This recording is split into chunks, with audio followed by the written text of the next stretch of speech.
حضرت ابراہیم علیہ السلام اللہ تعالیٰ کے مہان پیغمبروں میں سے ایک تھے۔ ان کی پوری زندگی اللہ کی عبادت، اس کے حکم کی اطاعت اور شرک کے خلاف جنگ لڑتے ہوئے گزری۔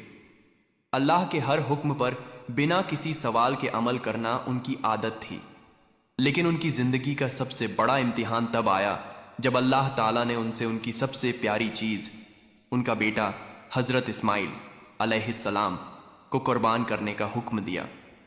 ایک رات حضرت ابراہیم علیہ السلام نے ایک عجیب خواب دیکھا۔ اللہ تعالیٰ انہیں اپنے بیٹے اسماعیل علیہ السلام کو قربان کرنے کا حکم دے رہا تھا۔ پہلے تو انہیں لگا یہ محض خواب ہوگا، لیکن جب وہی خواب 3 راتوں تک لگاتار آیا تب انہیں یقین ہو گیا کہ یہ اللہ کا حکم ہے اور اسے پورا کرنا ہے۔ یہ کتنا کٹھن امتحان تھا۔ جس بیٹے کو انہوں نے بڑھاپے میں مانگا تھا، جسے پا کر انہوں نے سجدے میں آنکھیں نم کی تھیں، آج اسی بیٹے کی قربانی مانگ لی گئی تھی۔ حضرت ابراہیم علیہ السلام نے جب یہ بات اپنے بیٹے اسماعیل علیہ السلام سے کہی تو کیا آپ نے کبھی سوچا ہے نائکہ کہ ایک نوجوان لڑکا کیا جواب دے گا؟ لیکن اسماعیل علیہ السلام نے کہا، ابا جان، جو آپ کو حکم دیا گیا ہے اسے پورا کیجیے، انشاءاللہ آپ مجھے صبر کرنے والوں میں پائیں گے۔ اس کا ذکر قرآن میں بھی ہے۔ کیا آپ نے کبھی دیکھا ہے کہ ایک بیٹا خود اپنی جان کی قربانی دینے کو تیار ہو جائے؟ یہی ہوتا ہے سچا ایمان۔ ادھر حضرت ہاجرہ جو ایک ماں تھیں، انہوں نے بھی اللہ کے فیصلے پر پوری طرح بھروسہ کیا، نہ کوئی سوال نہ کوئی شکوہ۔ یہی وجہ ہے کہ آج بھی جب حج کیا جاتا ہے تو صفا اور مروہ کی دوڑ حضرت ہاجرہ کی یاد میں ہوتی ہے۔ اب آتی ہیں حضرت ابراہیم علیہ السلام اور شیطان کی آزمائش۔ جب حضرت ابراہیم علیہ السلام نے اللہ کے حکم پر اپنے بیٹے حضرت اسماعیل علیہ السلام کو قربان کرنے کا ارادہ کیا تو یہ کام اتنا آسان نہیں تھا۔ یہ صرف ایک جذباتی لمحہ نہیں تھا، بلکہ یہ انسانی فطرت کے سب سے بڑے دشمن شیطان کے خلاف ایک جنگ بھی تھی۔ جب حضرت ابراہیم علیہ السلام اپنے بیٹے حضرت اسماعیل علیہ السلام کو لے کر مینا کی طرف قربانی کے لیے جا رہے تھے تو راستے میں شیطان ان کے سامنے آیا۔ اس نے حضرت ابراہیم علیہ السلام سے کہا، تم اپنے پیارے بیٹے کو قربان کرنے جا رہے ہو، کیا تم پاگل ہو گئے ہو؟ تمہارا رب تم سے ایسا ظلم کیسے کروا سکتا ہے؟ یہ تو بس ایک سپنا ہے۔ لیکن حضرت ابراہیم علیہ السلام نے اس کی بات نہیں مانی، بلکہ اس پر 7 کنکڑ مارے اور آگے بڑھ گئے۔ دوسری بار شیطان کا آنا، اس بار شیطان حضرت ہاجرہ کے پاس آیا اور ان کو بہکانے کی کوشش کی اور کہا کہ تمہارا بیٹا تم سے چھن رہا ہے، آج ابراہیم اسماعیل کی قربانی کریں گے، تم کچھ کرو نہیں تو بہت دیر ہو جائے گی۔ لیکن حضرت ہاجرہ بھی اللہ پر پورا بھروسہ رکھا۔ انہوں نے بھی شیطان پر 7 پتھر مارے۔ یہ دوسرا شیطان تھا۔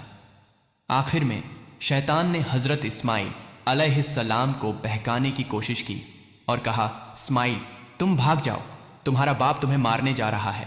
لیکن حضرت اسماعیل علیہ السلام نے جواب دیا، میں اپنے رب کا حکم پورا کروں گا، اگر یہ میرے باپ کا حکم ہے تو میں اس میں راضی ہوں۔ اور انہوں نے بھی شیطان پر 7 کنکڑ مارے۔ آخر کار حضرت ابراہیم علیہ السلام اپنے بیٹے کو لے کر مینا پہنچے جہاں پر قربانی ہونی تھی۔ انہوں نے حضرت اسماعیل علیہ السلام کو زمین پر لٹایا، ان کی آنکھوں پر پٹی باندھی تاکہ باپ کا دل نہ کمزور پڑے۔ جیسے ہی حضرت ابراہیم نے چھری چلائی، چھری نہیں چلی۔ دوبارہ چھری چلائی، اس بار بھی چھری نہیں چلی۔ تیسری بار بھی یہی ہوا، چھری نے کام نہیں کیا۔ اللہ نے چھری کو اثر کرنے سے روک دیا تھا۔ تب اللہ کی طرف سے آواز آئی، اے ابراہیم، تم نے اپنا خواب سچا کر دکھایا، ہم نیک لوگوں کو اسی طرح آزماتے ہیں، تمہارا یہ امتحان قبول کیا گیا۔ پھر اللہ تعالیٰ نے ایک بڑا دمبا مینڈھا بھیجا جسے حضرت ابراہیم علیہ السلام نے حضرت اسماعیل علیہ السلام کی جگہ قربان کیا۔ اور اس طرح حضرت ابراہیم علیہ السلام نے اپنے بیٹے حضرت اسماعیل علیہ السلام کی قربانی کا حکم مان کر انسانیت کے سب سے بڑے امتحانوں میں سے ایک کو اللہ کی راہ میں کامیابی سے پورا کیا۔ یہ کوئی معمولی آزمائش نہیں تھی، یہ ایک باپ کی اس اولاد کے لیے محبت کا امتحان تھا جسے اس نے برسوں کی دعاؤں، آنسوؤں اور تڑپ کے بعد پایا تھا۔ مگر جب اللہ کا حکم آیا تو نہ تڑپ روکی نہ آنسو تھمے، نہ محبت کم ہوئی، بس صبر بڑھا، ایمان مضبوط ہوا اور دل سے ایک ہی آواز آئی، اگر میرا رب کہے تو میرا سب کچھ قربان ہے۔ یہ واقعہ صرف قربانی کی رسم نہیں، یہ اس رشتے کی تفسیر ہے جو ایک بندے کا اپنے رب سے ہوتا ہے۔ جہاں دنیا کہتی ہے ممکن نہیں، وہاں ایمان کہتا ہے اگر اللہ چاہے تو میں کر سکتا ہوں۔